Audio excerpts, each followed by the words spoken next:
Our inability to gather with each other, quarantining, and working from home have been major stressors in homes where domestic violence is a problem. Advocates have had to work overtime to reach victims in Middle Tennessee who can't escape their abuser. Fox 17 News' Alex Apple looks at why safety has become such a concern.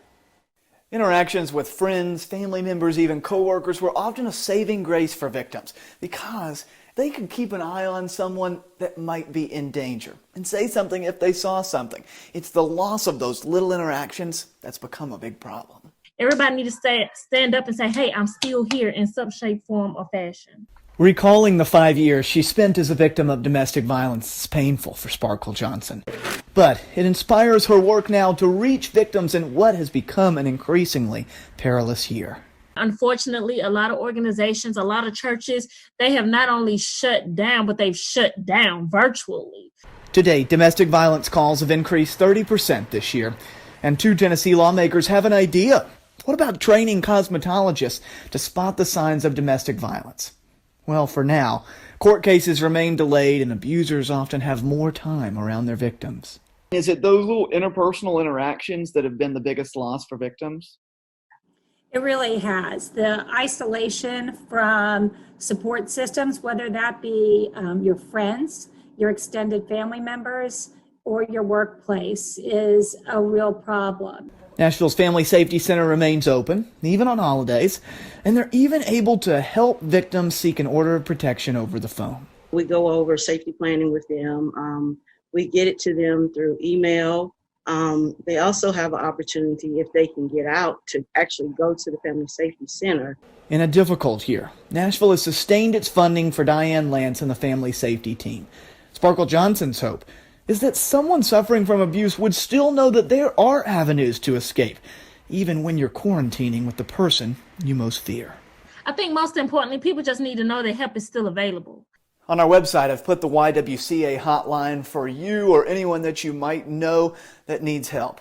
The good news is so many resources have moved online. Over the phone, they're able to meet victims wherever they are. The Macy's Thanksgiving Day Parade is highlighting a major change in cities across the nation. The parade took place virtually this year, designed to be shown on TV rather than in person. I dug into Christmas parades here. Who's going virtual due to the COVID-19 pandemic, and who's keeping them in person? Usually this is a time of celebration and gathering with parades across Middle Tennessee. But this year, some deciding virtual parades or none at all were the safest way to go. Murfreesboro canceled its parade, saying, quote, "It saddens me that we won't have the parade, but with the recent uptick of COVID cases in our county, we feel that canceling the parade is the responsible thing to do." Nashville deciding to do a virtual celebration this year, all with the goal of trying to keep people safe. Christmas parades are a wonderful tradition, but this year, 2020, it's the COVID Christmas parade, so we have to worry about that. Dr. Schaffner says avoiding parades this year is a good idea. The sad reality is that getting together in groups is how this virus is spreading now, not only in Tennessee, but around the country. Rutherford County said originally it was going to have a Rutherford Responsible float this year, highlighting safe COVID-19 practices, but decided to scratch that, saying, quote, "However, the county will not be building a float nor displaying one in any of the parades this year. It's possible that Mayor Ketron might ride in a private vehicle, but the determination will not be made until closer to the event. He will continue to monitor the daily data sent out by the Tennessee Department of Health to aid in making his decision." These are some of the parades choosing to do in-person celebrations this year despite the pandemic. I reached out to the different cities and mayors asking if they're doing anything differently to make sure people stay safe. I didn't hear any specifics, but several say on their postings that they are hoping people will follow CDC guidelines and are encouraging people to wear masks. Dr. Schaffner, though, says that's not enough. If you're going and if the parade goes on, as separate from other people as possible, lots of good mask wearing, and don't stay for the whole time. Don't linger. Get home right away.